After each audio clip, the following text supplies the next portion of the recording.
नमस्कार प्रेक्षको, मी शंकर खांडेकर सादर करतोय मराठी कथा. कथेचं नाव जावई. मित्रांनो, जावई मालिकेतील ही 6वी कथा असेल. मित्रांनो, जावई म्हणजे सासरवाडीचं एक लाडकं व्यक्तिमत्व असतं. परंतु हा जावई लग्न झाल्या झाल्या जर सासरवाडीच्या आहारी गेला तर त्याची काय अवस्था होते, याच विषयीची ही एक हृदयद्रावक कथा आहे. मित्रांनो, कथेचं नाव जावई. भिवाजी म्हणजेच भिवा. भिवाचे आई वडील भिवा लहान असतानाच एका ऍक्सिडेंट मध्ये वारले होते. तेव्हा भिवा अगदी 10 वर्षाचा होता. त्याच्या आजीनं भिवाचा सांभाळ केला होता. तो अशी फार काही शाळा शिकलेला नव्हता.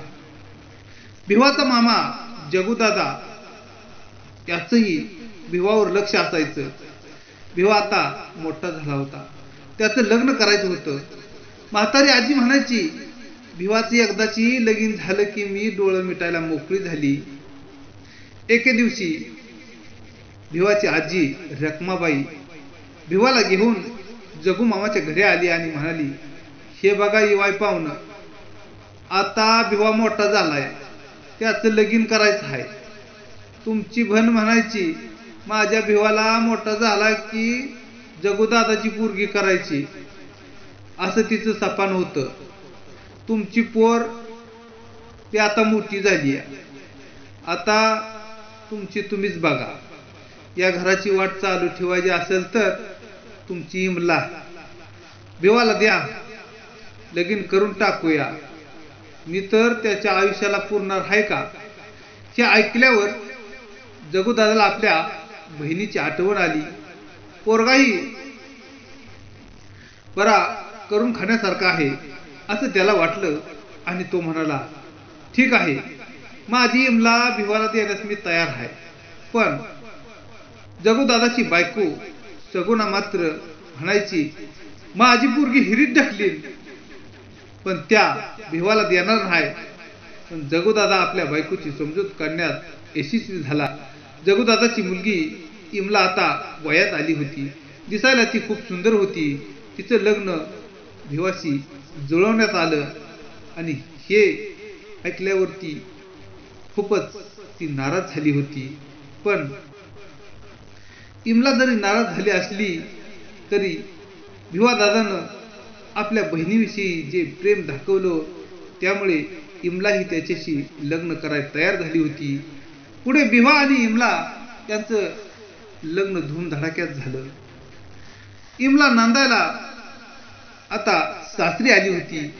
भिवाच्या घरात एकूण माणसं 3च, भिवा, म्हातारी आणि आता तिसरं माणूस म्हणजेच इमला, असं त्यांचं त्रिकूट कुटुंबच म्हणायचं. भिवा रोज शेतात कामाला जायचा. म्हातारीचं आणि इमलाचं हळूहळू पटेनास झालं होतं. इमला भीमाबरोबर भांडण करायची. असाच 5-6 महिन्याचा काळ निघून गेला होता. इमला माहेरी आली आणि ती परत जायला तयारच होईना. भिवा सासरवाडीला हेलपाटे मारून मारून दमला, पण इमला काय नांदायला जायला तयारच होत नव्हती. दरम्यान त्याच गावात इमलाच आणि किराणा दुकानदार रामा याचं प्रेमात सूत जुळलं होतं. त्यामुळं इमला नांदायला जायला नकोच म्हणायची. मी काही करून घेईन अशी ती आपल्या बापाला धमकी द्यायची. मी जीवाचं बरं वाईट करून घेईन असं ती म्हणायची. आणि शेवटी इमलानं भिवाच्या समोर प्रस्ताव मांडला, तुम्ही तिकडची जमीन विकून इकडे या, आपण इथं जमीन घेऊ आणि इथेच राहूया. भिवाचा नाईलाज झाला होता.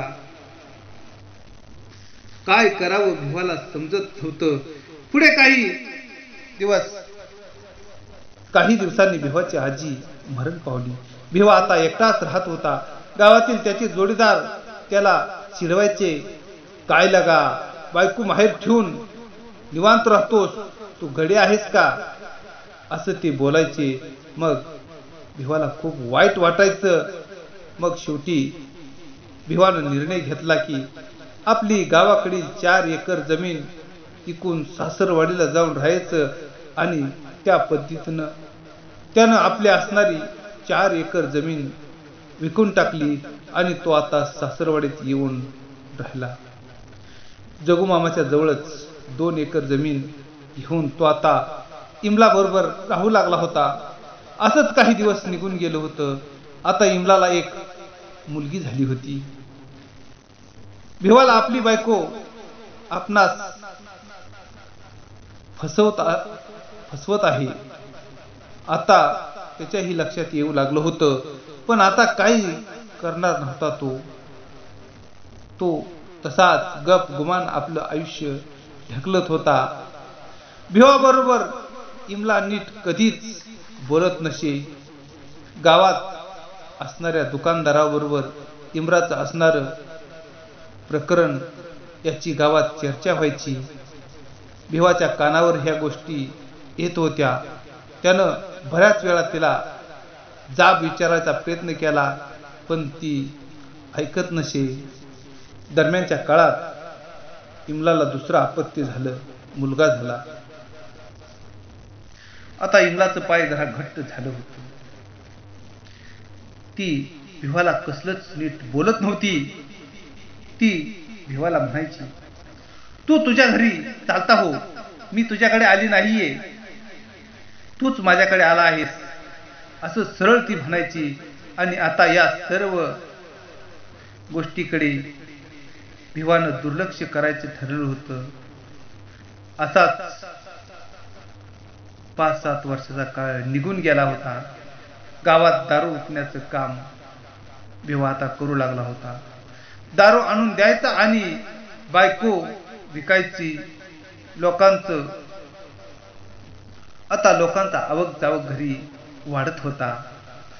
भिवा या गोष्टीकडे नाईलाजाने पाहत होता. तो सहन करत होता. आपण आपलं गाव सोडून चूक झाली असं आता भिवाला वाटू लागलं होतं. पुढे मुलं आता हळूहळू मोठी होत होती. भिवाचं आणि इमलाचं अजिबात पटत नसे. त्यांचे सारखे खटके उडत असे. तो जेवायला आला की इमला म्हणायची, आला इथं गिळायला. त्याला ती जेवणही द्यायला टाळाटाळच करत असे. तू घरातून निघून जा, आमच्या घरी तू राहू नकोस. आणि दोन्ही मुलंही आईलाच साथ देत होती.